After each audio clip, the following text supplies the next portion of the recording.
grabar esto. Vamos a compartir la pantalla y vamos a ver un poquitito esto que está acá. Esto que está acá es la interfase del Git, ¿sí? Lo que les quería mostrar es cómo fuimos organizando las actividades, ¿sí? Esta es nuestra primera semana después de la clase de la semana pasada y la semana que viene va a ser Jueves Santo. Entonces, el proyecto, cada uno de los proyectos tomo uno de referencia, ¿sí? En donde en el README se pone las definiciones del proyecto, ¿sí? Quiénes son los integrantes del grupo, la descripción, para qué funciona, o sea, para qué, cuál es la finalidad del proyecto. Y hay varias herramientas, ¿sí? Herramientas muy interesantes como la wiki, las iteraciones, la parte de requisitos, que si quieren las vamos a ir viendo. Pero las dos partes fundamentales para que uno pueda seguir el avance del proyecto son los hitos y los tickets. Ujú. Entonces, lo que yo hice en este momento, para cada uno de los proyectos, uno por uno fui, la idea es que para la segunda iteración o el segundo producto que vamos a desarrollar ya lo hagan ustedes, es crear los hitos. Para eso yo me fui a la parte acá de nuevo hito y les definí por cada uno de los hitos el nombre del hito, cuándo empieza, cuándo termina cada uno de los hitos, ¿sí? De las iteraciones que va a tener el proyecto. Y acá lo que yo estoy viendo ya son los tickets que están metidos dentro del hito, ¿sí? Si yo me voy a la parte de edición, está la descripción del hito, cuándo empieza, cuándo termina, y acá les puse una descripción que puede tener el formato que ustedes quieran, ¿sí? La descripción de qué se va a hacer en ese hito. La idea es que más o menos describamos qué es lo que tenemos que hacer en una iteración o en un entregable. Un hito puede tener varias iteraciones, pero por ahora vamos a movernos en hitos de 15 días más o menos cada uno, que es lo que está armado en la planificación que yo les pasé de la materia. Entonces tienen todos los hitos. El primer hito es la generación de números aleatorios que iría hasta lo que vemos hoy, que es el test de aleatoriedad. Después viene que apliquen una distribución discreta y una continua. Este es el que probablemente tenga que sufrir algún corrimiento y de ahí ustedes van a tener que reorganizar el resto de las iteraciones. Generalmente no es necesario que en un proyecto tengan todas las iteraciones inicialmente armadas. Pueden tener la primera iteración nomás armada, ¿sí? El primer hito, digamos, o entregable. Yo les armé así para que ustedes se organicen mejor y vean hacia dónde vamos, pero no es necesario tenerlo de esta manera, ¿sí? Y después lo que tenemos son los tickets. Los tickets son cada una de las actividades que van a ser asignadas a cada uno de los miembros del equipo para poder dar cumplimiento a ese hito, ¿sí? Entonces, en el primer hito, si ustedes ven acá, les puse, primero teníamos acá un ticket que ya cerró este grupo, que es seleccionar el lenguaje y la configuración del entorno.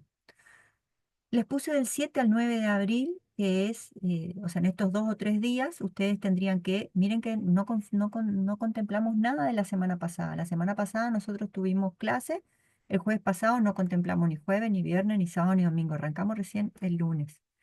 Entre el 7 y 9 tenían que definir el lenguaje y configurar el entorno. Yo les puse acá algunas tareas, a cada grupo por ahí le configuré de manera distinta en donde te ponen seleccionar el lenguaje, seleccionar la base de datos y seleccionar la configuración del entorno. Esta parte es súper importante, que es la estimación de los tiempos.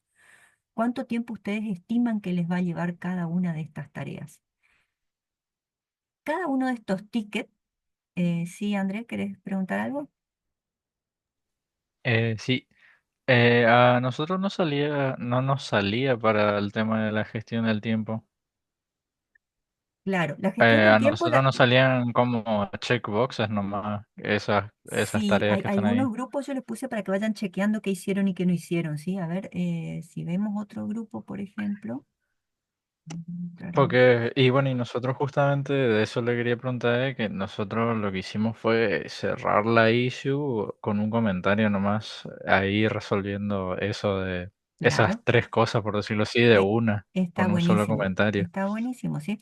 Ahora yo les voy a explicar eso, ¿sí? A ver, este es otro grupo, por ejemplo, a ver acá, Así era ¿sí? justamente con las Definir lenguaje, checkboxes. definir base de datos. Entonces ustedes hacen check, check, check, check, ¿sí? Cumplimos con todas las tareas y una vez que está listo, cierran el hito. Yo les quiero terminar de mostrar cómo configurar el ticket, ¿sí? El ticket va a tener una persona asignada que ustedes pueden definir acá, un responsable de la tarea. Puede tener una fecha de inicio o fin y es importante que acá pongan a qué hito corresponde. Por ejemplo, los cuatro primeros hitos tickets que le creé corresponden al primer hito, que es el número aleatorio, ¿sí? Estos cuatro tickets son seleccionar y configurar el entorno, programar el primer generador, programar el segundo generador y después aplicar el test de aleatoriedad. Esos son los cuatro tickets que tienen todos los grupos por el primer hito, ¿sí? A su vez, también ustedes lo que tienen es, a ver por acá, etiquetas, ¿sí? Por ejemplo, en este grupo no le puse etiqueta, a ver si en este tiene.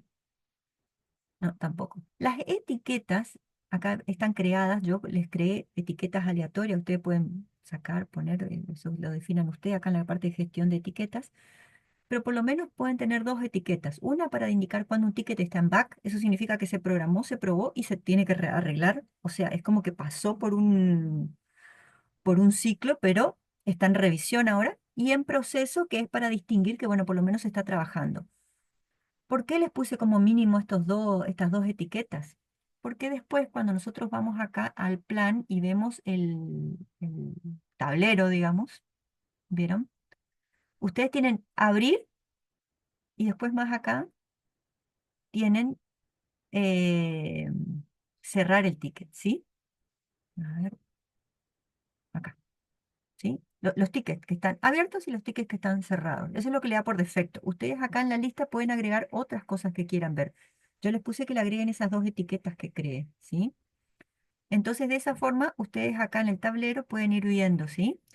Eh, el primer ticket, que es definir lenguaje y entorno, ya está cerrado. El de método von Neumann está en proceso, ¿sí? Y acá tenemos estos dos que están ahí para ser abiertos. ¿Sí? Decime, Andrés. Profe, nuestro grupo no tiene lo de los hitos configurado. Me Tenemos que decís qué hacerlo grupo es el de nosotros ustedes. mismos. El grupo 2. Grupo 2. Bueno, vamos a mirarte el ejemplo del grupo de ustedes, ¿sí? Esto yo le estoy mostrando por ejemplo. La idea es que ustedes de acá en más tomen el poder de su tablero y vayan armando. Yo le voy a hacer el seguimiento nada más, ¿sí? Sí, sí, o Acá, sea, yo me di cuenta por lo de que usted mostró recién lo de a la issue asignarle una iteración y cuando iba a asignarle me di cuenta que no tenemos. claro, bueno, acá ustedes, por ejemplo, en el ticket, ¿sí? Acá tienen este que ya está cerrado. Si yo vengo acá, veo que acá, por ejemplo, corresponde al hito de números aleatorios, ¿sí? Entonces ese ticket que ya cerraron está bien. Y Ah, yo me confundí, profe. No vi en milestone, yo vi en gente, iteración. claro, yo creé los hitos y los tickets para todos los grupos. O sea, yo les pido a ustedes que ustedes revisen, porque de repente puede ser que me haya equivocado en el nombre del método. Yo traté de ir viendo qué método le tocaba a cada grupo e ir armando, pero por ahí revisen eso también, sí, por favor, porque por ahí me equivoqué y no le tocó estos métodos. Me parece que sí, porque fui mirando y poniendo cada uno, ¿sí? Y revisando que los integrantes del grupo estén como integrantes del equipo, al que no, fui al grupo de WhatsApp y les avisé, miren, agreguen sus integrantes, miren, creen tal cosa, ¿sí?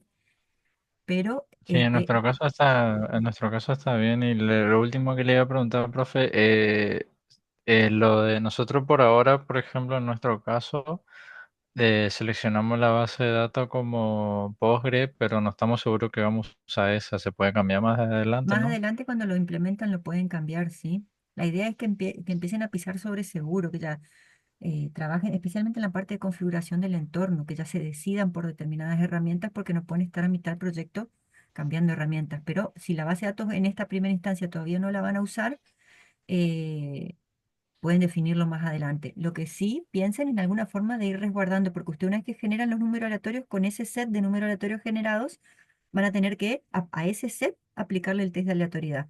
Y después a ese set de números aleatorios lo van a tener que convertir en una muestra artificial. Entonces, van a trabajar con esos datos. Piénsenlos en cómo los van a persistir de alguna manera. Y usted dice, pero profe, si lo guardamos en una variable en memoria nomás, no guardamos en base de datos. Y bueno, de última, cuando ustedes cierren el sistema, pierden todo y van a tener que volver a empezar. Si ustedes quieren tener varias pruebas guardadas, es mejor tenerlo en una base de datos. Y yo calculo que ya en cuarto año de la carrera, cuando ustedes no les cuesta tanto enganchar con una base de datos y tener eso para incluso comparar resultados de diferentes generadores de números aleatorios. Porque trabajar con todos estos datos en memoria le va a llevar muchos recursos y si llega a pasar algo, pierden todo. O sea que por eso es muy recomendable trabajar con la base de datos. En algunos puse más descripciones, en otros puse menos descripciones. Cuando ustedes definen un ticket, ustedes acá en la descripción, ¿sí? Pueden definir incluso los criterios de aceptación, o sea, qué hace que ese ticket esté cumplido o no. Eso es súper importante para después pasar las pruebas. Cada uno de estos tickets puede pasar por etapas de análisis, programación, prueba e implementación. ¿Se entiende? Entonces, la tarea de programar el método de von Neumann, por ejemplo, puede ser una tarea que tenga su etapa de análisis, a ver cómo lo vamos a hacer, su etapa de diseño, lo vamos a hacer de esta manera, su etapa de programación, bueno, lo programamos, y su etapa de prueba para probarlo. Cuando ustedes llegan a la etapa de prueba, tienen que tener determinados criterios de aceptación para definir que pasó la prueba o no. Todo eso ustedes lo pueden escribir acá, ¿sí? También lo pueden escribir en requisitos, pero es una forma de decir, bueno, a ver, cuando lleguemos a la prueba, ¿qué tenemos que probar? Y bueno, que genere por lo menos una X cantidad de números cumpliendo los requisitos del método, por ejemplo, ¿sí? Que sea A sea menor que B, que no pase el mod M, que sí. Entonces, ustedes tienen que definir cuáles son los criterios de aceptación para cada uno de los tickets. Lo importante es que ustedes más o menos estimen, ¿sí? Y acá es importante, generalmente las estimaciones se hacen en puntos. O puede ser en días, puede ser en horas, pero generalmente dentro de los grupos de desarrollo se pronostica en puntos. Se sabe más o menos 3, 4 puntos de función, cuánto tiempo más o menos lleva esto, me va a llevar 2 puntos, 3 puntos, 4 puntos, ¿sí? Pero lo importante es que ustedes como grupo se pongan de acuerdo para ver si cumplen con todos estos tickets. A ver, por ejemplo, el método von Neumann, si yo arranqué el 9 y yo estimo que probablemente esta tarea pueda estar terminada en 4 o 5 días. Entonces, 9, 10, 11, 12, 13, para el lunes 14 puedo terminar. El método multiplicativo, 15, 16, 17. Ay, bueno, y falta el test de aleatoriedad. ¿Llego? O sea, eso es lo importante, que ustedes vean, a ver, no, esto me va a llevar 2 días, estos 2 días, estos otros 2 días más, en 10 días yo tengo estos 3 tickets armados. Eso es lo importante, que ustedes empiecen a pronosticar más o menos. Yo en el otro grupo le puse una estimación de horas para la tarea, eso también lo pueden hacer. El tema es que ustedes empiecen a estimar y ver cuánto tiempo le va a llevar según sus capacidades, porque cada grupo conoce sus capacidades. Ustedes hablaron de ingeniería de software de estimación, ¿no es cierto? ¿Se acuerdan más o menos de algún método de estimación? ¿Se acuerdan del método de póker? ¿Alguno se anima a contar más o menos cómo era?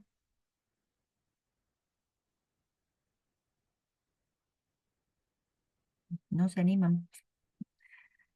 Ah, vos me habías preguntado por las etiquetas. Mira, acá yo puse, acá vos podés ver las etiquetas que están creadas. Ustedes tienen muchas más etiquetas, ¿sí? Acá tienen back, en desarrollo, en prueba, finalizado, ¿sí? Ustedes acá eligen las etiquetas que quieren que se vean y las pueden tener acá. Pueden sacar, poner etiquetas. Ujú. Lo importante para eh,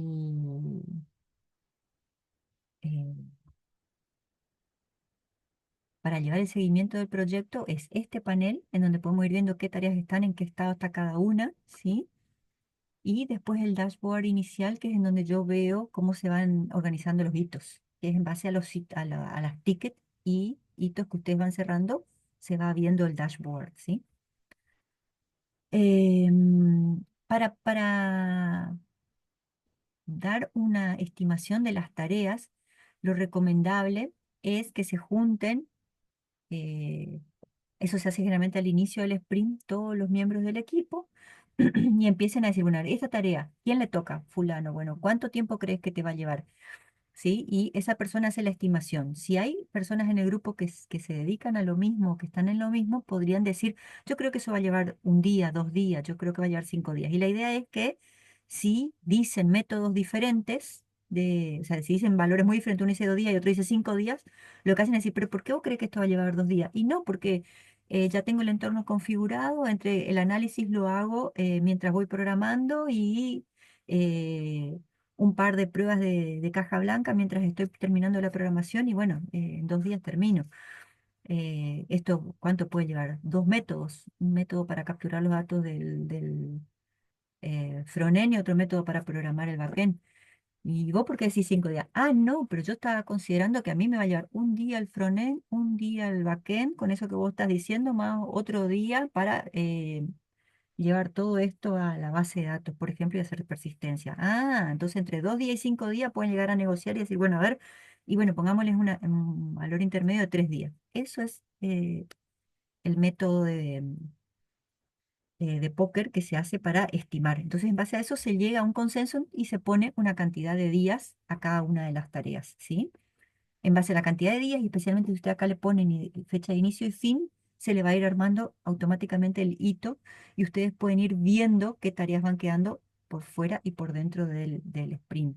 Y acá se asignan a los responsables. Puede ser que no todas las tareas tengan responsables al principio y puede ser que haya tareas que queden fuera del sprint. Puede suceder, digamos. ¿Sí? Eso lo van viendo ustedes. De repente, no sé, André toma programar no, a ver, programar todo for Neumann y configurar el entorno. Y tu compañero en la tarea toma, a ver, acá por ejemplo, Liam dice yo hago esto y Joaquín dice, bueno, yo hago esto. Y hay otra tarea que queda sin asignar y vemos quién termina primero, agarra. Y si no, bueno, a ver, ya Joaquín va a hacer esto y Liam va a hacer esto. Ahora, Liam es muy bueno con frontend y Joaquín es muy bueno con backend. Entonces, los dos quedan asignados en ambas tareas y los dos empiezan a trabajar cada uno en lo que le toca, en frontend y en backend, y van haciendo en paralelo y bueno, pueden ir más rápido. No sé, eso lo definen ustedes, gente, cómo va a trabajar cada uno de los grupos. ¿Se entiende?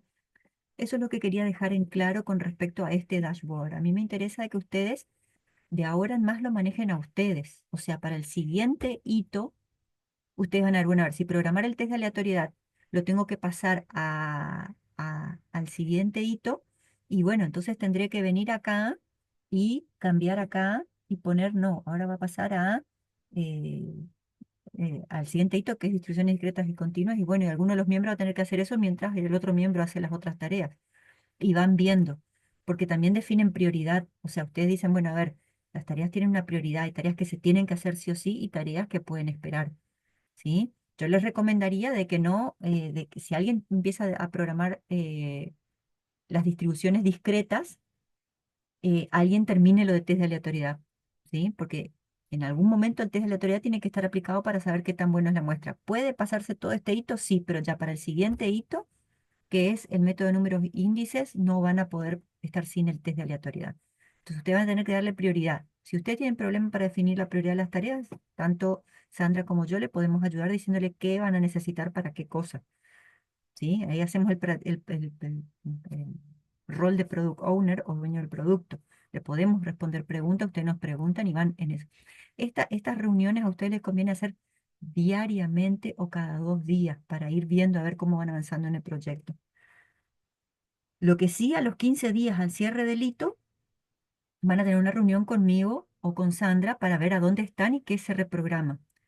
En ese cierre del hito, ¿sí? Se hace una presentación de lo que tienen hasta ese momento y una retrospectiva, bueno, en donde se dice, a ver, bueno, a ver, ¿qué hicimos, qué no hicimos, por qué llegamos, por qué no llegamos, pronosticamos mal el tiempo, en qué podemos mejorar, tuvimos problema con esto, necesitamos ayuda con esto, con lo otro.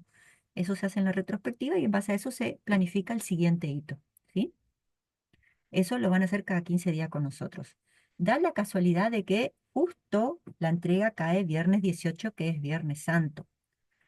Así que eso yo les pregunto a ustedes y bueno, y decidiremos los que estamos presentes ahora. ¿Ustedes quieren el lunes 21 en algún horario hacer una clase de consulta? ¿Quieren hablar conmigo antes del jueves 24 como para organizar esta primera iteración? ¿O ustedes se animan a hacer su cierre y planificación del siguiente hito y lo vemos directamente el jueves 24? Digo porque Viernes Santo seguro que no nos vamos a conectar y Domingo de Pascua menos, pero lunes o martes si quieren nos conectamos y hacemos una clase de consulta para ver cómo van con la planificación. ¿Qué les parece? Eh, ¿Pueden? sí, creo que eso sería lo mejor, profe, una clase de consulta. Bueno, entonces yo voy a poner una clase de consulta el lunes 21, ¿sí? ¿En qué horario les queda mejor a todos? Ese día no puedo, mi cumpleaños. Ah,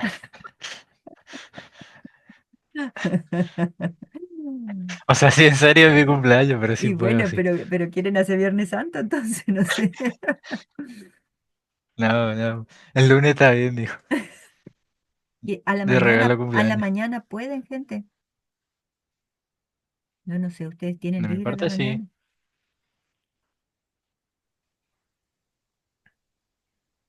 No sé. Puede ser a la tardecita, profe. A la mañana a mí se me complica. Y Mm. en la tarde hay curso toda la tarde. Si puede ser tipo 6 7 de la tarde. Si les queda bien a los otros chicos. Bueno, ¿quieren hacer el lunes 21 a las 6 7 de la tarde? Sí, también. Porque si no, puede ser martes 22 a la mañana o a la siesta. Eh, Eso es lo que tengo libre. Hacemos la clase de consulta el lunes 21 a las 6, ¿está bien? Bueno, Por mí sí, profe. mm, tengo acá consulta, simulación. Y esto es solamente por el tema de la Semana Santa, ¿sí? Vamos a poner acá las 18 horas. Bien.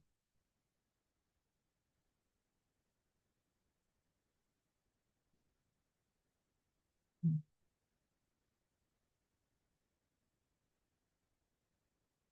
Después le agrego acá el enlace del Zoom y les paso, ¿sí?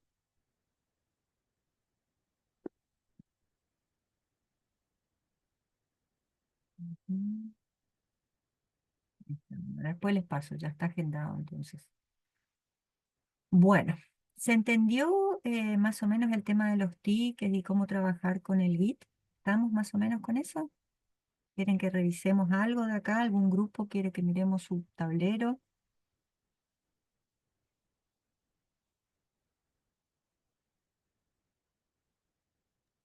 Respecto a la entrega de los archivos, una vez que se terminaron de desarrollar, hacemos el commit directo en el proyecto o por ahí el algoritmo, por ejemplo, con el que nosotros hacemos la generación en el caso de Newman, Ujú. dentro de lo que es el propio ticket, añadirlo como comentario para que quede plasmado o ya con subir todos los archivos en una carpeta Ustedes van aclarando a que tener es... dos instancias de presentación. Una es la defensa oral, ¿sí? Que lo pueden hacer o el jueves conmigo o el viernes con Sandra.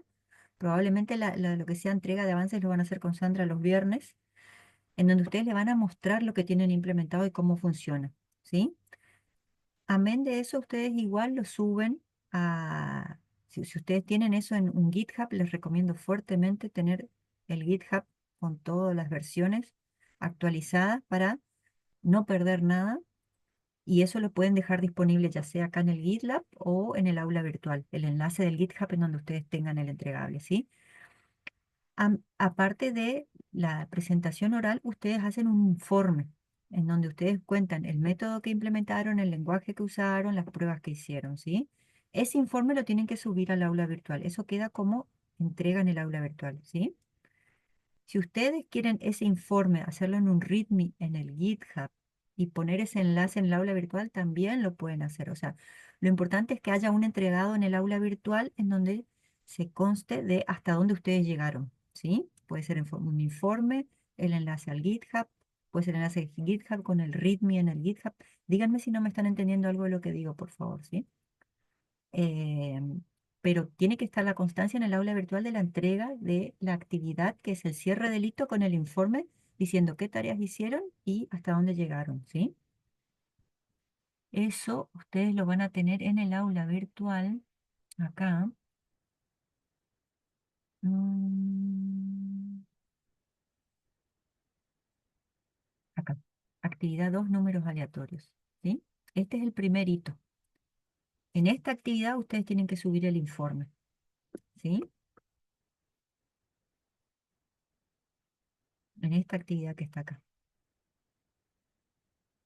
Ahí están las asignaciones de los temas a cada grupo. Entonces ustedes acá lo que tienen que hacer es un envío de un informe diciendo, bueno, de estos métodos que se le asignaron, qué hicieron, en qué lenguaje lo hicieron, qué pruebas lo hicieron, puede haber captura de pantalla, puede haber, ¿sí? Un detalle de la implementación de los métodos, una tablita de resumen con los números generados, ¿sí?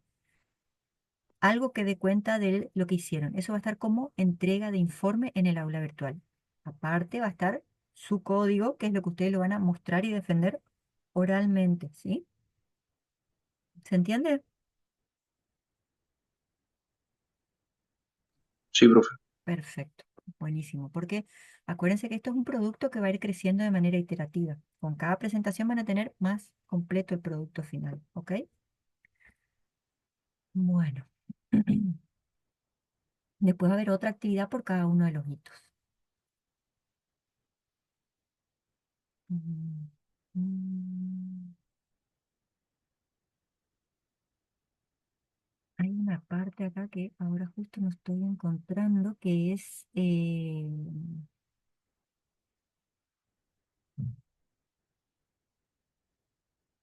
cómo está el dashboard de ustedes. Esto está por proyecto. Ah, hay algunos grupos que tienen armado varios como proyectos. Entonces tienen que ver en qué proyecto tienen. Y si no, bueno, arman de vuelta y me lo pasan, no hay problema. Pero bueno. Si alguien no entiende, no tiene configurado, necesita que nos conectemos un ratito para ver su proyecto, para ver dónde están, qué le falta, me avisan, gente. Nos conectamos un ratito en algún momento y vemos. Pero no se queden sin, ¿sí? Sin tener esto armado.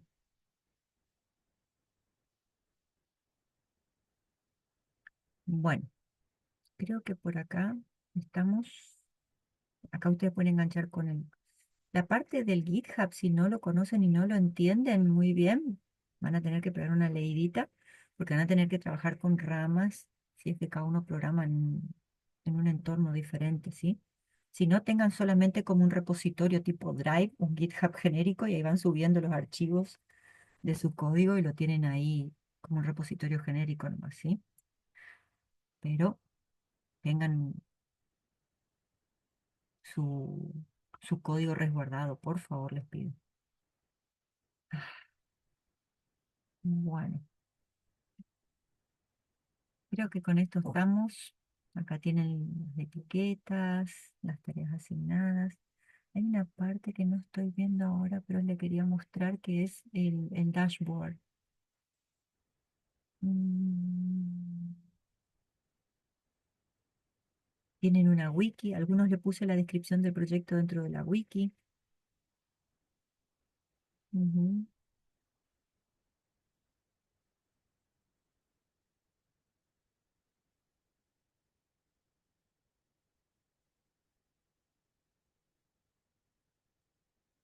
Bueno, acá van a ir surgiendo las métricas de cómo fueron avanzando con las tareas y todo eso, ¿sí? Bueno, si no hay más preguntas con respecto a cómo van a manejarse los proyectos, la idea es que los tickets los vayan asignando, poniéndole estimaciones y cerrando a medida que van avanzando en estos días.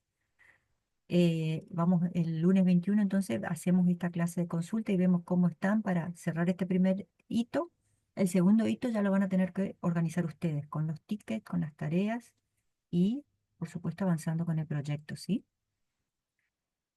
Bueno, vamos a avanzar entonces un poco con lo que es la clase de hoy, que es el test de números aleatorios. ¿Alguno de ustedes ya avanzó con lo que es la implementación de alguno de los métodos? ¿Hicieron algo con respecto a la implementación de alguno de los métodos?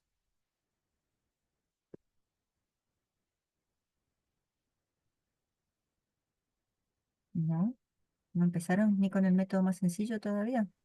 Mi grupo sí, ya terminamos por lo menos el algoritmo de generación por von Neumann. Perfecto. Bueno, ustedes lo que tienen como resultado es una X cantidad de números generados. Pongámosle 100 dígitos, ¿sí? ¿Se acuerdan que la clase pasada habíamos dicho que para que estos números pseudo aleatorios tengan un determinado criterio de aceptabilidad, ¿sí? Deberían no caer ni en la recurrencia ni en la periodicidad como fenómenos propios de los números pseudo aleatorios. Entonces, para poder determinar si esa generación es aceptable o no, tenemos que pasar por algún tipo de control, ¿sí? Entonces nosotros tenemos los números aleatorios que fueron producidos por medio de este generador. Sabemos que no son estrictamente aleatorios, que de alguna forma están influenciados por el propio método matemático, por las raíces que usé, por ¿sí? las semillas que usé. Esa justamente es la idea que ustedes después hagan al hacer las pruebas, ¿sí? ¿Qué pasa si pongo tal semilla? ¿Qué pasa si pongo tal otra? Si este método es mejor que este método, ¿sí? ¿Cuál tiene mayor o menor rigurosidad en el cumplimiento de los tests? Ujú. En la medida que los números aleatorios puedan pasar estos tests que nosotros vamos a ir eh, cumplimentando, digamos que tienen cierto grado de satisfacción, o sea que están cumpliendo con tipo un cierto nivel de rigurosidad estadística para ser aceptados o no.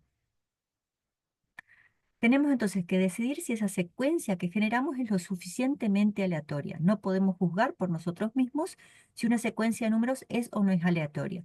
De la misma manera que nosotros vimos que los métodos de generación de números aleatorios empezaron con métodos más sencillos y después de repente fueron complejizándose a medida de que avanzaba el método, ¿sí? Pasamos a un Feynman, a un Fibonacci, a un congruencias, los diferentes métodos de congruencias con diferente nivel de complejidad, y después dijimos, bueno, hasta acá llegamos porque tenemos que poner un párate porque hay un equilibrio entre complejidad versus la aleatoriedad que queremos y la velocidad con la que queremos también de que se cumplan o se generen estos números y estén disponibles. Entonces, la complejidad del método, ¿sí? Llega un momento en que se frena por el simple hecho de que no podemos hacerlo tan complejo de que sea imposible de ser implementado o muy difícil su implementación. De ahí vienen estos test de aleatoriedad que también hay test más sencillos y test más complejos, ¿sí? Algunos que tienen mayor o menor rigurosidad estadística también, ¿sí? Entonces vamos a recurrir a esta teoría estadística que nos ofrecen determinadas medidas cuantitativas para poder determinar si esta serie es aleatoria o no. Son muchos los tests, ¿sí? Vamos a tomar algunos de los que hay como para asignar a cada grupo y poder trabajar con lo que es más comúnmente aceptado y tengamos parámetros de comparación. Podemos distinguir entre dos tests, los tests empíricos, en donde se manipulan los números. En ese caso nosotros vamos a tomar esa secuencia y los vamos a convertir en una determinada cantidad de símbolos para ser analizados, ¿sí? Entonces, si de repente yo genere números entre 0 y 100, los voy a transformar en números entre 0 y 9, o los voy a transformar en ceros y unos, por ejemplo, ¿sí? Entonces puede haber una manipulación de esa secuencia obtenida para poder hacer el estudio de aleatoriedad.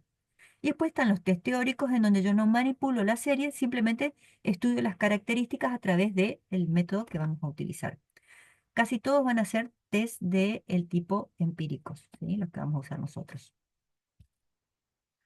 Bueno, este test de aleatoriedad que vamos a usar es para aplicar fórmulas hipotéticas que se basan sobre una hipótesis nula. ¿Se acuerdan cuando hablamos del método científico? Bueno, y dijimos que el método científico partía de una hipótesis inicial. Y les había dicho que ustedes pueden tener una hipótesis inicial de una idea y después generar una serie de pruebas para poder confirmar o rechazar esa idea. Y si ustedes hacen una X cantidad de pruebas que terminan diciendo sí, esta hipótesis es aceptada porque pasó todas estas pruebas, eso significa que no es un conocimiento científico totalmente aceptado de manera indiscutible a partir de esas pruebas que ustedes hicieron, sino simplemente indica que esa hipótesis cumple la rigurosidad necesaria a partir de estos conjuntos de estudios que se hicieron en este contexto específico. Porque se dice que simplemente es necesaria una prueba que compruebe que esa hipótesis es falsa para rechazar la hipótesis. Puede ser que haya una prueba que ustedes no hayan realizado en un contexto diferente que podría llegar a rechazar la hipótesis. Entonces siempre se habla de criterios de aceptación de la hipótesis dentro del conjunto de pruebas en el contexto específico. Entonces partimos de una hipótesis nula inicial en donde decimos, bueno, esta es lo que quiero corroborar o comprobar. Y después está la hipótesis alternativa, que es ese completo conjunto de situaciones que pueden desmentir mi hipótesis inicial, ¿sí? Entonces, los test se centran en probar la independencia de los números, es decir, que no hay una relación entre los diferentes símbolos que son generados a través de la serie. Eso a mí me garantiza de alguna manera la uniformidad de esos símbolos dentro de la generación. Entonces, La primera hipótesis nula que voy a definir es que todos los símbolos que estén generados, en este caso da el ejemplo entre 0 y 1, ¿sí? Un intervalo abierto entre 0 y 1, en donde son todos uniformes, digamos que tienen una distribución uniforme. En ese caso, el rechazo de la hipótesis sería poder corroborar que esta distribución de los números dentro de la serie generada no cumple con los criterios de uniformidad, ¿sí? Ese sería el rechazo de la hipótesis. Entonces tengo mi hipótesis nula y el rechazo de la hipótesis nula. ¿Qué es lo que le dice acá?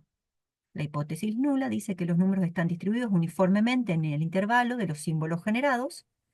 Si no se consigue rechazar la hipótesis nula, esto significa que no hay evidencia de no uniformidad, ¿sí? Dentro del conjunto de pruebas que yo hice para corroborar eso. O sea, si yo les doy un test a un grupo y el test genera sus números aleatorios y aplica el test de aleatoriedad y el test que ellos aplicaron dice que su generación de números aleatorios es uniforme y pasa el test, significa que es uniforme el conjunto de números, ¿sí o no?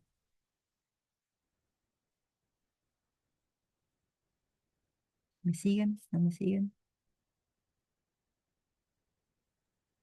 Teniendo en cuenta ese criterio, creería que sí.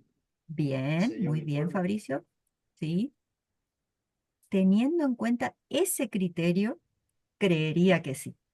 ¿Sí? Entonces, se dice que son uniformes los números generados dentro de la serie porque cumplen con ese test. Eso no significa que si yo tomo esa serie de números y se la paso a otro grupo que aplicó otro test, pase el test que tiene el otro grupo. ¿Se entiende? Porque cada grupo va a tener diferentes tests. Entonces, ¿cumple con el criterio de uniformidad? Sí, para este test, en este contexto. ¿Se entiende? Eso es lo que quiere decir esto que está acá, ¿sí? Si no se consigue rechazar esa hipótesis lineal, esto significa que no hay evidencia de que no sea uniforme, porque pasó mi test. Pero recuérdense que está todo este otro conjunto que puede llegar a rechazarlo. Entonces, en los test de independencia pasa algo similar, ¿sí? Se dice que todo mi conjunto de números reales que yo he generado dentro de mi secuencia son totalmente independientes los símbolos unos de otros. Y el rechazo es que, ¿sí? No hay independencia entre los números. Ujú. Es lo mismo, pero hablando de independencia en lugar de uniformidad. El test de monobits, ya como el test lo indica, yo voy a tener que generar mi secuencia y los voy a tener que transformar en dos símbolos posibles, o 0, 1 o menos 1 y 1, ¿sí? Porque son monobits. Para esta prueba voy a tener una longitud de una cadena de n bits y lo que voy a tener es la secuencia de bits generados por mi generador de números aleatorios. La prueba estadística va a decir, yo tengo una secuencia observada del valor absoluto de la suma de un subconjunto de símbolos x sub i, donde ese conjunto de símbolos x sub i, ¿sí? Si yo lo multiplico por 2, más menos tiene que estar dentro de lo que es el conjunto total generado. ¿Se entiende? O sea, si yo generé 50 números, ¿sí? Y tomo la secuencia de unos que tenga, ¿sí? Lo transformo los números todos en ceros y uno y cuento cuántos uno hay dentro de esa secuencia. Y me dice que hay 22 números, 22 uno en esa secuencia de 50. Si yo hago 2 por 22, me da 44. ¿Yo cuánto generé? 50. Entonces, ahí yo tengo que definir cuál es el rango de aceptabilidad para que no esté en más menos dentro de mi rango de aceptabilidad. ¿Se entiende? ¿Está? Este tipo de prueba lo que busca es una distribución de referencia que pueda pasar una prueba estadística en donde la normal z de esa secuencia observada, dividida a la raíz de 2, va a tener una distribución medianamente normal dentro de el conjunto de números. Si la secuencia normal, entonces, lo más y menos unos se tienden a cancelar unos con otros en la salida de mi prueba estadística. Eso quiere decir que si yo tengo mis monobits generados como menos 1 y más 1, ¿sí? Al sumarlos, por ejemplo, yo tomo de mi secuencia de 50 números, tomo los 25 primeros, ¿sí? Y son todos 1 menos 1, 1 menos 1, 1 menos 1, 1 menos 1, 1 menos 1. Sumo los 25 primeros números, ¿sí? Esa suma de 25 conjuntos de dígitos menos 1 y más 1. ¿Cuánto me debería más o menos dar al final?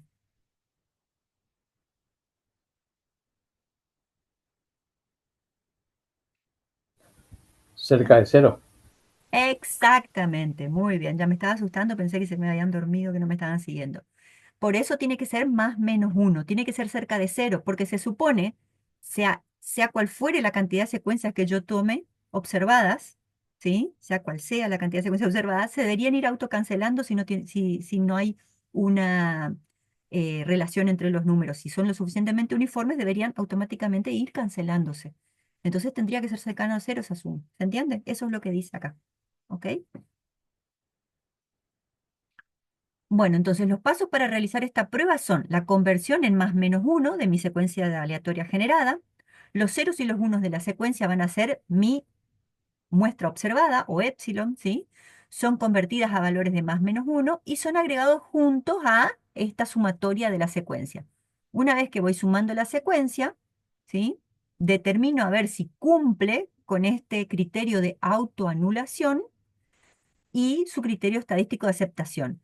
¿Sí? Si mi secuencia observada es un valor de, por ejemplo, tomo una secuencia de 10 dígitos, ¿sí? Y yo digo, bueno, a ver, tomo los 10 primeros dígitos de mi secuencia, lo sumo, más menos uno, más menos uno, más menos uno, al final me da este valor, ¿sí? Este valor cambiado a valores absolutos, si en este lado este valor me da negativo, tendría que convertirse en un 2 positivo, dividido la raíz cuadrada de n, que es el total de mi secuencia, me tiene que dar un valor que tiene que estar cercano a más menos 1 para que sea aceptado. ¿Se entiende? ¿Sí? Ese es el criterio de aceptación que debería tener la secuencia, tomando diferentes muestras, ¿sí? Yo puedo tomar diferentes conjuntos, epsilon puede tener diferentes valores. Cuanto más chico, más difícil es que cumpla y menos certera es mi prueba. Cuanto más grande, más certera es mi prueba y más difícil es que cumpla.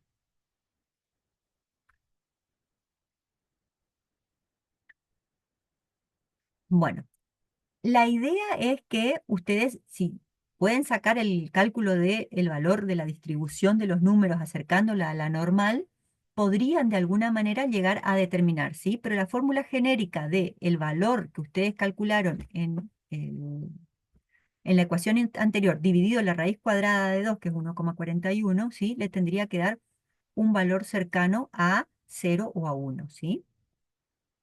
Acá le dice, el valor tiene que ser menor a 0,01 para que concluya que es lo suficientemente aleatorio.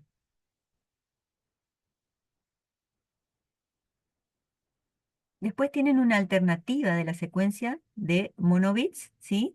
Que es sumar la cantidad de ceros totales de toda la muestra, sumar, o sea, de la muestra que están tomando, restarle la cantidad de unos, ese número elevado al cuadrado y dividir por n, ¿sí?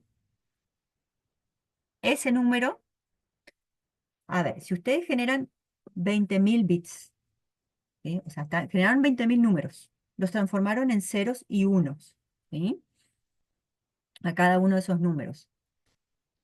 Y después ustedes suman cuántos ceros y cuántos unos tengo, ¿sí? Lo ideal sería que tengan 10.000 ceros y 10.000 unos, para decir que es totalmente uniforme la distribución. Pero es muy difícil que tengan 10.000 ceros y 10.000 unos. La idea es que en un conjunto de datos de 20.000 bits, si el número generado está entre 9.275 y 10.275, en 20.000 bits, ustedes tienen un criterio de aceptación o un error aproximadamente igual a 0,0001, ¿sí? Si los unos o ceros se encuentran en este rango de valores. Ujú. Y este es un criterio un poquito más amplio, que también se puede hacer. Si ustedes ya generaron números, yo les preguntaría, bueno, a ver, ustedes generaron números, pero, por ejemplo, el método de von Neumann, ¿cuántos dígitos tenía el número que le generaba el método de von Neumann? 4 dígitos, la mayoría de ellos. 4 dígitos. ¿Ustedes vieron después cómo les mostraba la secuencia en la filmina posterior? Lo que les proponía eh, lo que les proponía es para que ustedes esos dígitos después los separen de a uno, ¿sí? Entonces ustedes no dicen, mi primer número generado es el 1225. No, mi primer número generado es el 1, después viene el 2, después viene el 2 y el 5. ¿Sí? ¿Se entiende? O sea, ese número generado por el método aleatorio, ustedes lo pueden descomponer de a dígitos y tomar cada uno de esos dígitos como un número de la secuencia. ¿Se entiende? Eso lo pueden hacer. Entonces ahí ustedes lo que van a tener es la cantidad de números generados, todos símbolos entre 0 y 9. ¿Sí? ¿Por qué? Porque si ustedes los toman de a 4 dígitos, además de que van a tener que generar más números, la secuencia de dígitos posibles de 4 dígitos va a ser, la cantidad de símbolos posibles en 4 dígitos va a ser 0 y 99999. ¿Sí? ¿Se entiende? Entonces, por eso por ahí les conviene y aprovechan mejor los números generados. Y ya que nadie me pregunta, yo hago la pregunta y digo, bueno, profe, perfecto. Nosotros generamos el número, lo descomponemos en dígitos, pero así sigo teniendo un número entre 0 y 9. Pero usted acá en el test de Monobit me está diciendo que tengo que tener ceros y unos. ¿Cómo hago para transformarlo entre en 0 y 1? Tienen dos criterios. Mínimo, pueden ocurrírseles más. El primer criterio es ustedes poner una regla que diga si el número está entre 0 y 5 se transforma en 0 y de 5 para arriba se transforma en 1. Obviamente que tienen que eh, definir un margen cerrado para 5, porque si no, no van a poder decir si el 5 pertenece al conjunto de ceros o al conjunto de 1. Pero vean que si ustedes dicen de 0 a 5 están metiendo un dígito más, entonces más números van a caer dentro de ceros que de 1, por ejemplo. Entonces puede ser entre 0 y 4 y entre 5 y 9, por ejemplo, para que más o menos esté distribuida la probabilidad de que caiga entre un 0 y un 1. ¿Me siguen hasta ahí? La otra opción es al final de la filmina de la clase pasada, yo les puse una formulita que le decía, ustedes los números generados lo pueden transformar en un número entre un rango mínimo y máximo a través de esta fórmula, en donde A es el mínimo y B es el máximo. ¿Sí? Esa formulita también la pueden usar. Cualquiera de los dos criterios es posible como para transformar esa secuencia de dígitos en ceros y unos. ¿Sí? Y así lo pueden transformar en cualquier secuencia de dígitos que ustedes quieran. Bueno, pasamos al siguiente test, el test de póker. La prueba de póker prueba grupos de números juntos como una mano de póker y compara cada mano con la mano esperada usando la prueba de chi cuadrada. La prueba de póker se utiliza para analizar la frecuencia con la que se repiten los dígitos en números aleatorios individuales.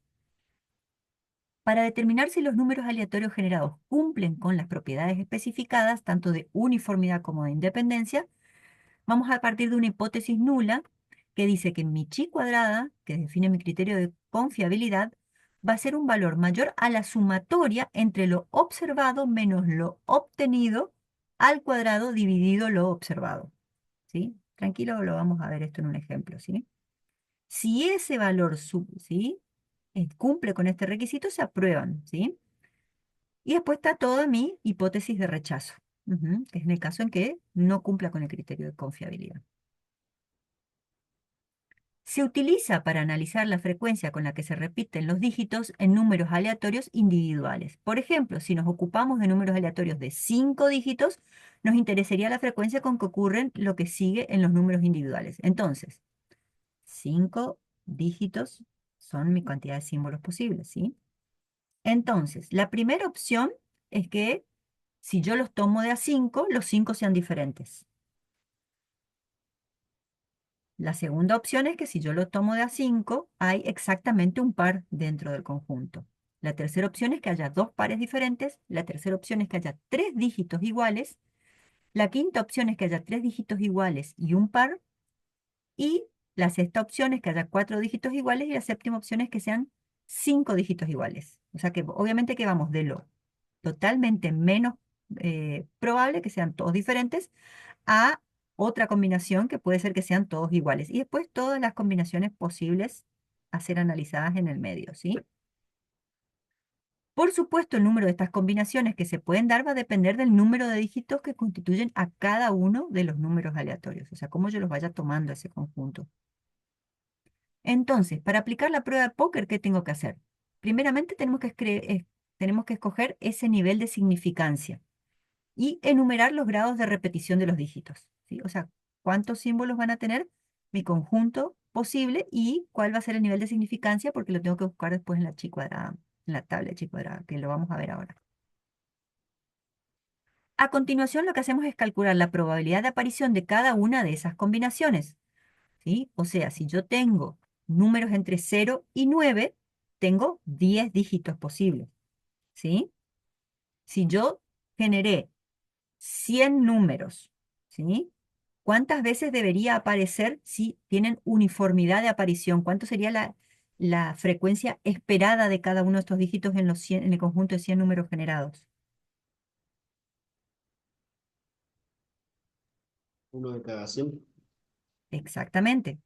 O sea, debería haber 10 ceros, 10 uno, 10 2, 10 3, 10 4, 10 5, 10 6, ¿sí?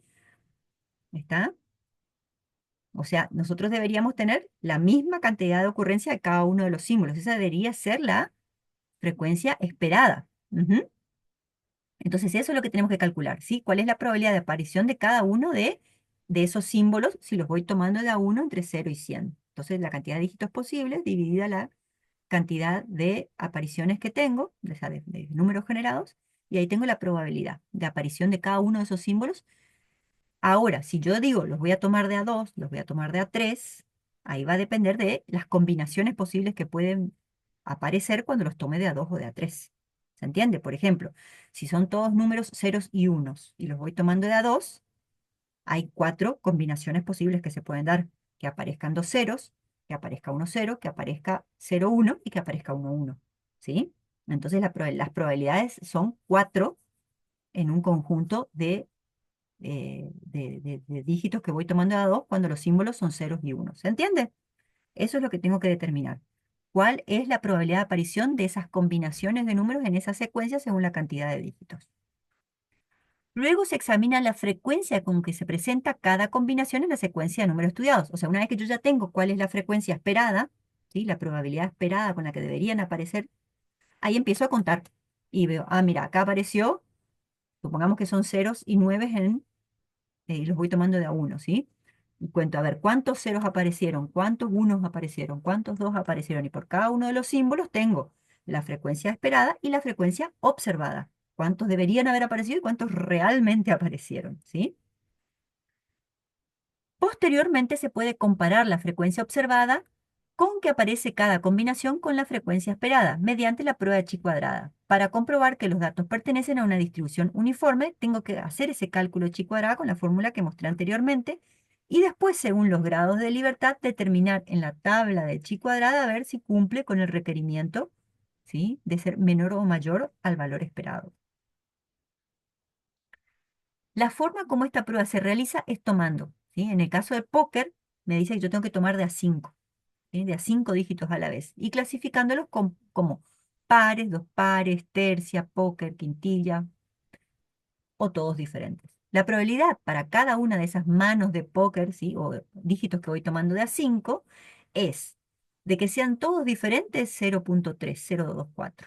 De que haya un par, 0.504. De que haya dos pares, 0.108.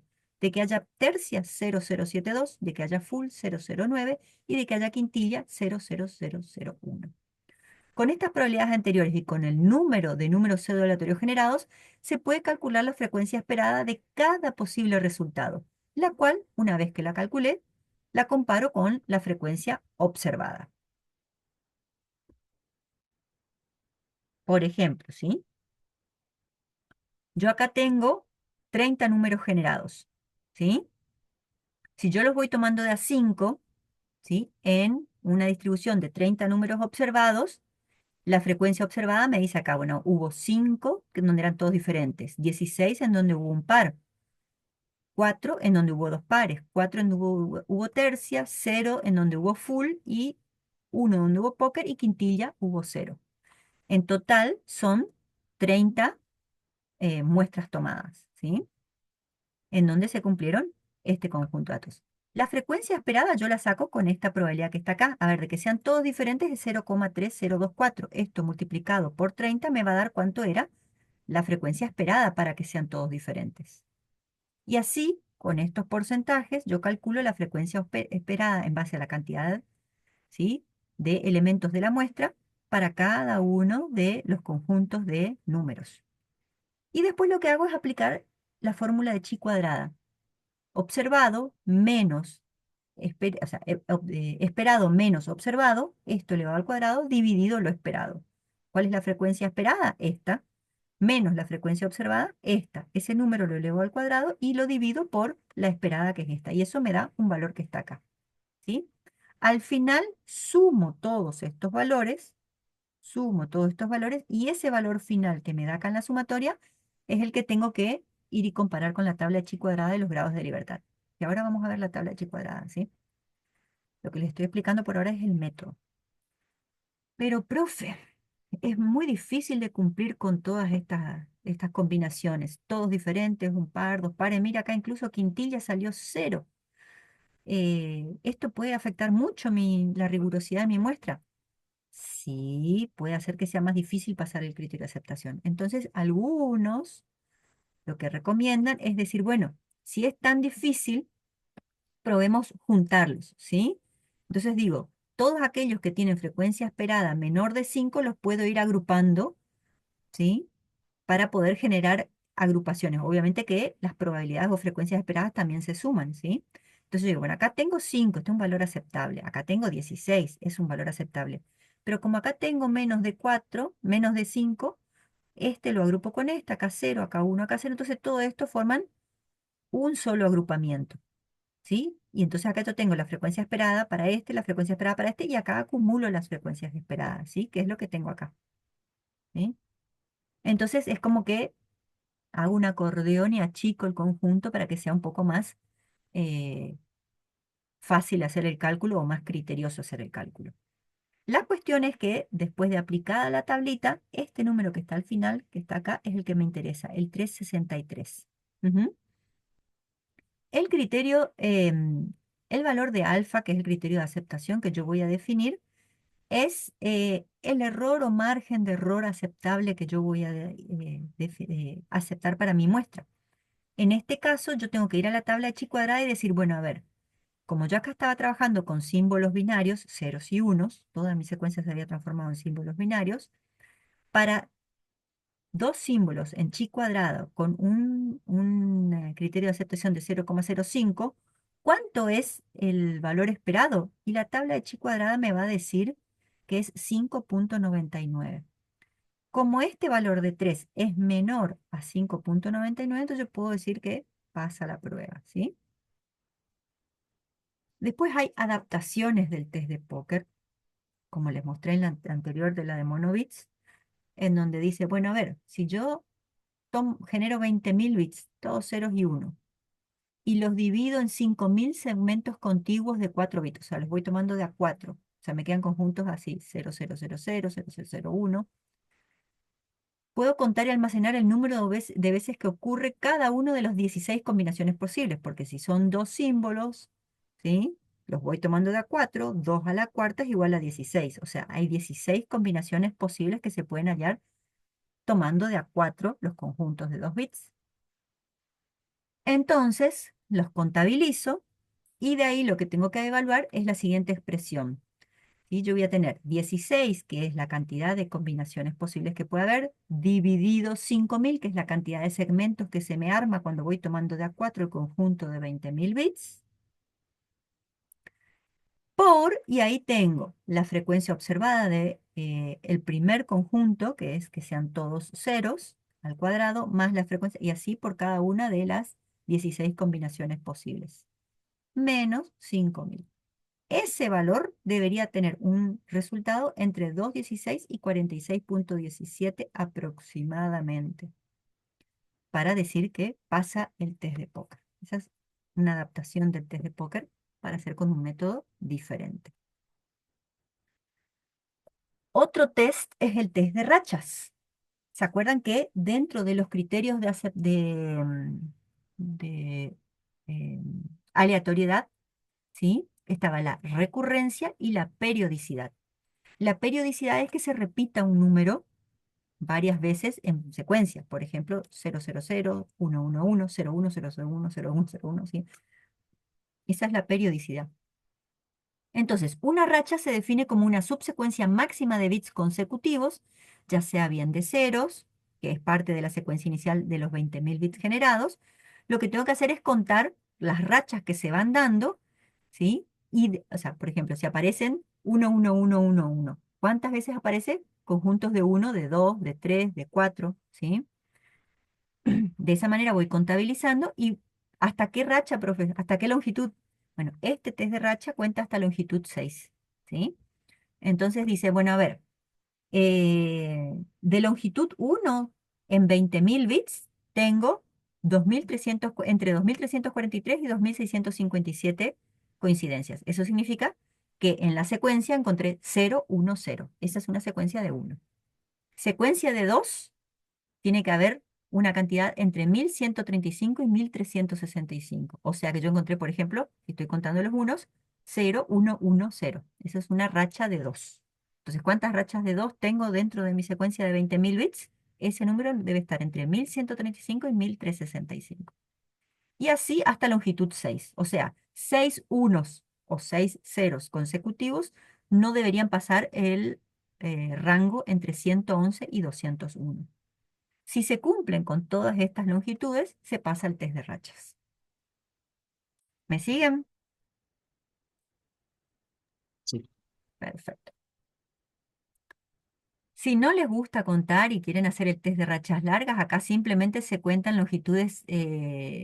Una racha larga se define como una racha de longitud de 26 o más. O sea, ¿cuál es la longitud de rachas más largas que pueden llegar a tener dentro del conjunto? Y si es de 26 para arriba, la cuentan como racha larga, ¿sí?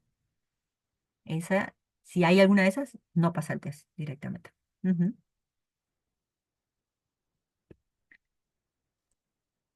Hasta ahora, todos los ejemplos que vimos, ¿sí? Fue transformando mi secuencia de números generados en ceros y unos, ¿sí?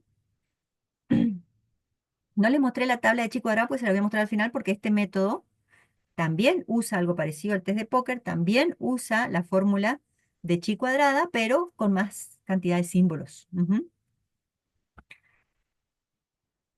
El test es quizás el más conocido de todos los test estadísticos y constituye un método básico que también se usa para conectar con otros métodos.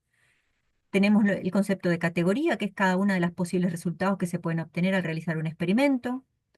Tenemos las probabilidades para cada una de esas categorías, ¿sí? Que pueden ser los valores esperados o la frecuencia esperada, dividido la cantidad de números generados. Esa es la probabilidad de cada categoría. La frecuencia teórica, en base a esa probabilidad esperada, yo sé cuántos dígitos deberían existir dentro de cada categoría, o sea, la cantidad esperada de símbolos dentro de esa secuencia generada, que es obviamente la cantidad de números generados multiplicado por la probabilidad esperada de esa categoría, ¿sí? Y después está finalmente la frecuencia observada, que es, me pongo a contar a ver cuántos realmente aparecieron dentro de la secuencia de esos dígitos que estoy contabilizando. Entonces, la prueba de frecuencia para comprobar si una determinada tabla de números al azar se encuentra exenta de fenómenos, este test de chi cuadrada lo que verifica es la recurrencia, ¿sí? La recurrencia, o sea, cuántas veces aparece este número o este símbolo dentro de mi frecuencia de números generados, ¿sí? Dentro de mi secuencia total. Y esto se debería hacer por cada uno de los símbolos, ¿sí?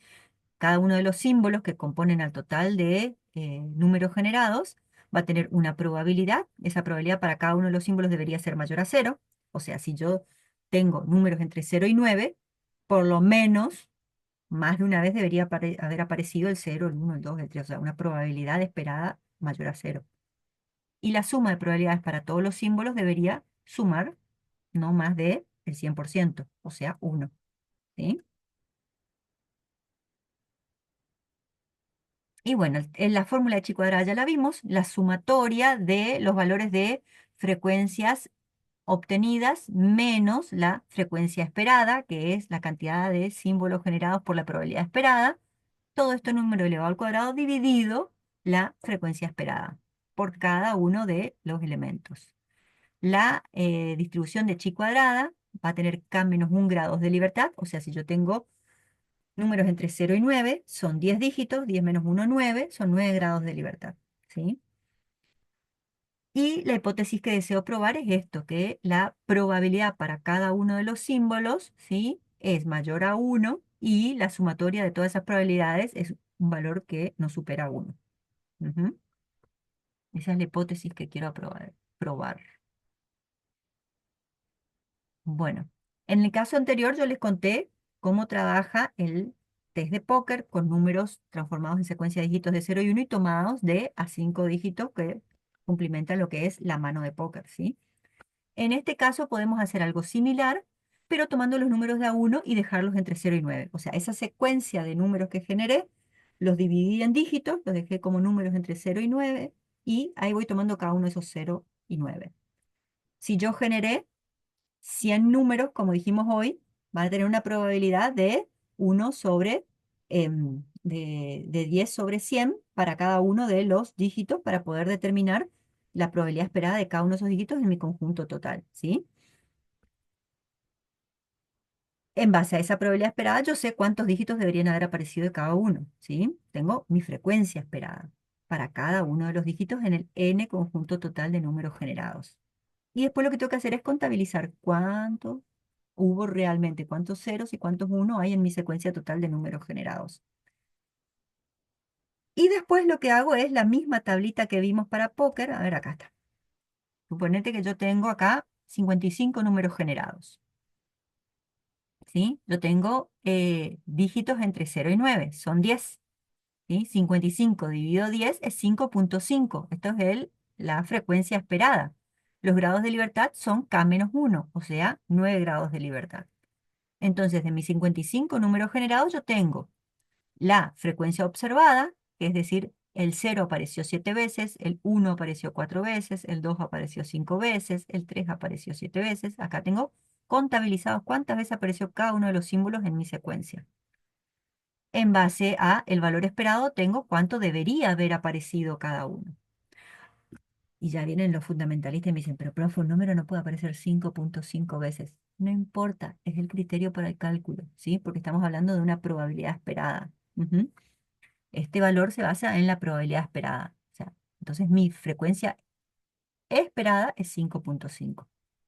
Aplicando la fórmula, hago observado menos esperado, ese número lo elevo al cuadrado y ese número lo divido por el esperado, que es este numerito que está acá. Y eso me da este valor. Por cada uno de los dígitos posibles hago el cálculo y al final sumo el total. Este valor, que es el número total, tomando en cuenta los grados de libertad y el error aceptable, que en este caso ponemos un error de 0.10, me voy a mi tabla de chi cuadrada y veo grados de libertad 9, pim, pim, pim, pim, pim, pim, error aceptable 0.10. Entonces acá me dice que mi valor debería dar 14.68. ¿Sí? Entonces yo lo que hago es comparar la sumatoria total. Acá mi chi cuadrada me dio 4.45, ¿sí? Buscando en la tabla, me aparece esto acá. Bueno, ustedes llegan a ver lo que dice abajo, porque yo no veo porque me aparece el bloque de zoom. Ahí está.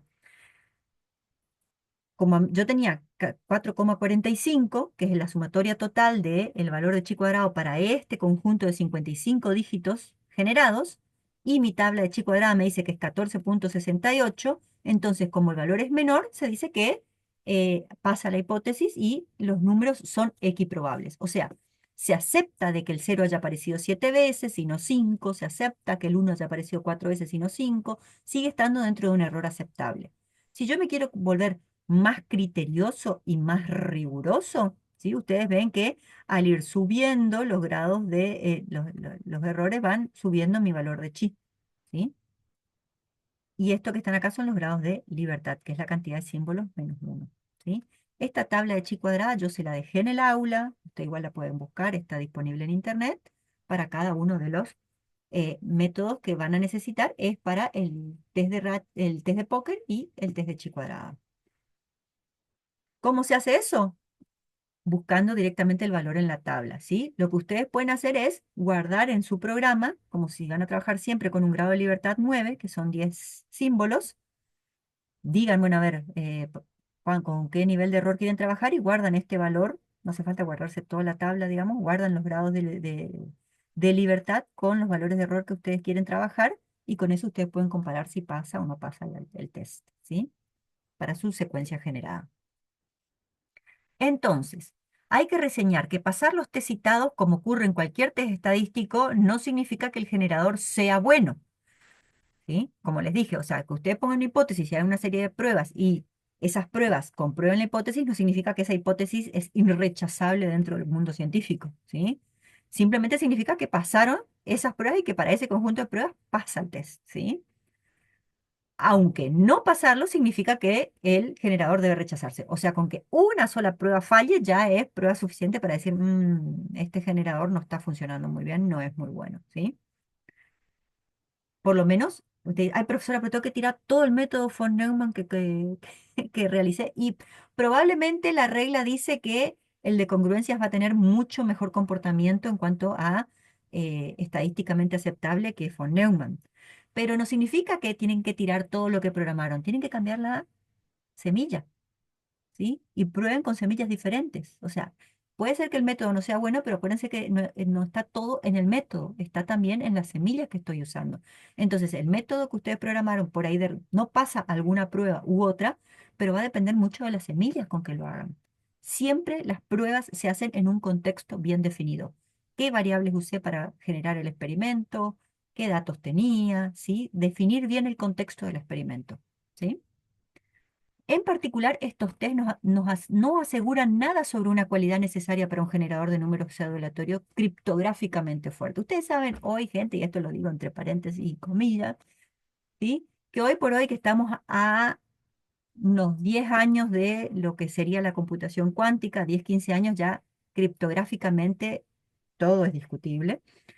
Pero acá lo que nosotros estamos buscando es generar números aleatorios que cumplan con cierta rigurosidad estadística para poder generar muestras artificiales para poder simular algo. No estamos generando ninguna clave científica para guardar los secretos de la NASA, ¿sí? Entonces, con que pasen estas pruebas para nosotros es suficiente. Bueno, gente, ahí está la bibliografía, ahí está todo el material, ¿sí? Ah, me escribieron algo acá. Yo tengo clases mañana, profe. Alejandro, perdón, no vi el mensaje. Mañana, viernes, sí, no importa, Alejandro. Avísale a Sandra nomás y no hay problema, ¿sí? Lo que sería bueno es que ustedes terminen de mostrar lo que hicieron, los avances que hicieron con Sandra, que ustedes terminen de organizar su iteración, que terminen de estimar, que terminen de tener un dashboard armado potente.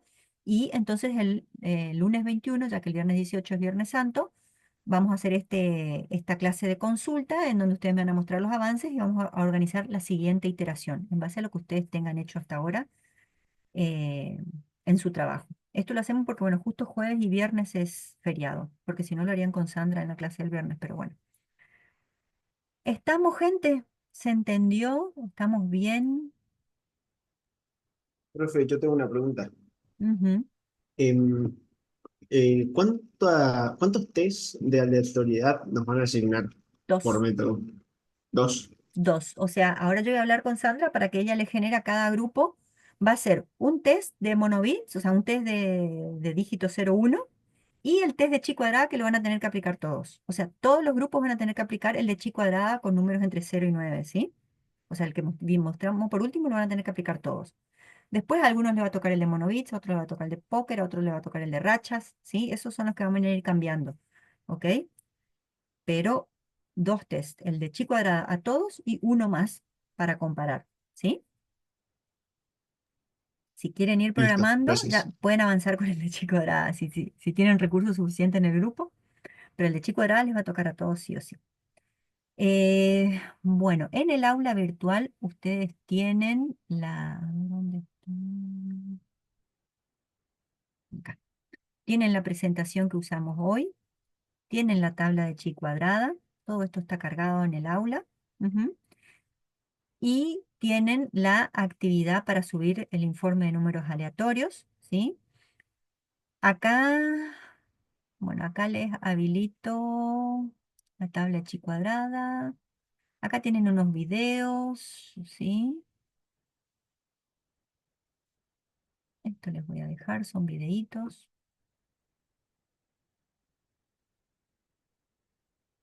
Mm, Esto es la presentación, también les voy a dejar. Les pregunto, yo acá les habilito el foro para las preguntas que quieran hacer con respecto. Nosotros habilitamos un foro por tema, ¿sí? Para que estén como agrupadas las áreas temáticas de los foros. Arriba tenían el foro para preguntas sobre números aleatorios, acá tienen el foro para los test de aleatoriedad, ¿sí? Nuevamente van a tener una actividad que es un informe, ¿sí? Un informe que van a tener que subir. Esto después del 21 les voy a poner, no, vamos a poner un poco más, aunque le da un poquito más de tiempo, pues ya veo que se va a correr. Y con eso estaríamos. Les pregunto, gente, ¿ustedes quieren que les suba el video de esta clase? Sí, por favor. Bueno, está, Sí, tengo, por Por las mí, por mí. dudas. bueno, no hay problema. Les subo el video de la clase. Cualquier duda o pregunta que tengan, pueden escribir al grupo WhatsApp, pueden escribir a los foros, pueden escribir al correo electrónico. Y bueno, mañana tienen la clase de consulta con Sandra. A ella ya les va a asignar los test de aleatoriedad. Y bueno, eh, por hoy vamos a dejar acá. No tiene sentido que yo siga avanzando. Podría avanzar ya con distribuciones discretas o continuas, pero vamos a hacer un párate para que mastiquen un poco todo lo que vimos hoy y vayan viendo cómo lo van a implementar. Tienen una semana. Si ustedes ya tienen implementado un generador de números aleatorios, capaz que le lleve 2 o 3 días el otro generador y puedan implementar por lo menos uno de los test de aleatoriedad, ¿sí? Eso depende de cómo ustedes están de ágiles con la programación, ¿sí? Pero vamos viendo. ¿Alguna duda, pregunta, consulta? Profe, yo tengo una duda. En la tarea para hacer los métodos, tanto como por ejemplo, el multiplicativo de congruencia como el de Newman, Ujú. dice que hay que implementar en el lenguaje de programación utilizando MVC. O sea Sí, que hay que... la idea, o sea, la idea de que ustedes utilicen MVC es que ustedes vayan pensando en que van a tener que tener una interfase por lo menos. Si les cuesta mucho utilizar modelo vista controlador, no lo hagan. Lo más práctico es trabajar con frontend, backend y persistencia por separado, pero si les cuesta mucho, gente, háganlo como puedan. A mí yo no les voy a evaluar la parte de programación, sí voy a revisar el código y me van a tener que explicar en el código cada uno de los métodos. O sea, no van a zafar de tener que leer código y explicármelo, porque esto me da cuenta a mí de que ustedes realmente hicieron la programación, ¿sí? Pero háganlo de la forma que a ustedes les sea más fácil y rápido. Lo que yo quiero es que ustedes vayan pensando ya en una interfaz. Eso sí, porque por ahí la parte de generadores de números aleatorios ustedes la pueden hacer simplemente con test de consola, digamos, llamando a los métodos y viendo ahí que le arroja algo y testeando. Y eso, si ustedes no llegan a hacer un frontend en esta instancia, en esta primera iteración, no lo hagan. Pueden llegar a un prototipo en donde testean en consola los métodos, pero les puedo asegurar que para la siguiente iteración sí ya van a necesitar ir incorporando interfaz, ¿sí? A eso me refiero con MVC, ¿sí? ¿Se entiende? Sí, profe, Lo- de hecho nosotros estábamos intentando, o sea, nosotros ya íbamos a intentar implementar visuales, dijo. Claro.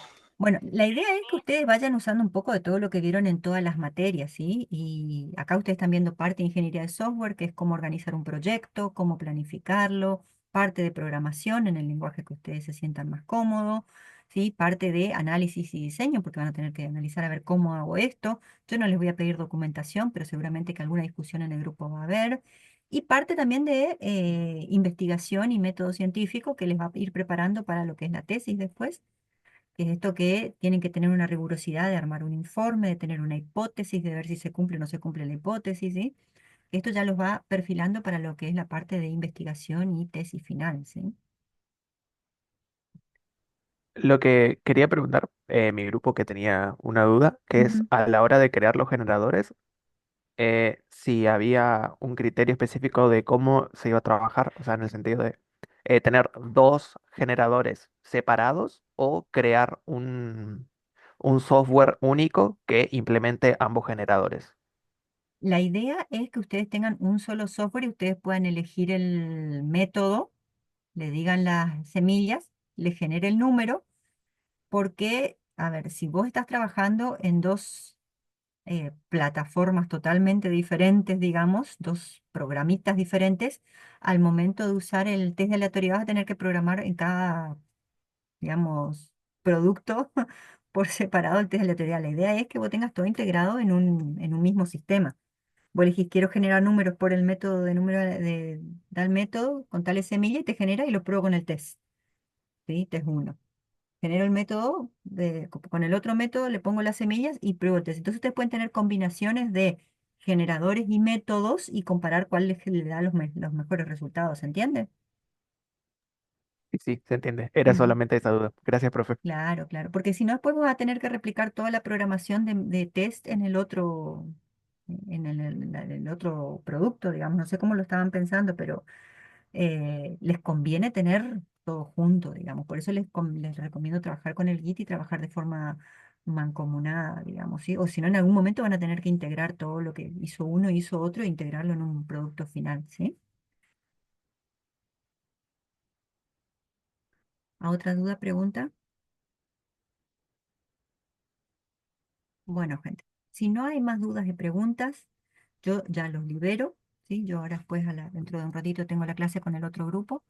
Cualquier cosa estoy a disposición, no tengo drama en que me pregunten, me escriben por el grupo de WhatsApp, por mail, por donde fuere. Y bueno, traten de no quedarse, sí, traten de ir avanzando y nos vemos entonces el lunes 21. Les deseo muy felices Pascuas, que pasen muy lindo en familia, que coman mucho chocolate, que no les caiga mal. Y nos vemos el lunes 21 entonces. ¿Ok? Nos vemos, profe, hasta luego. Nos Hasta vemos, profe. luego. Felices Pascuas. Igualmente, profe. Igualmente, chau, Chao. chau. Nos vemos. Chau, chau.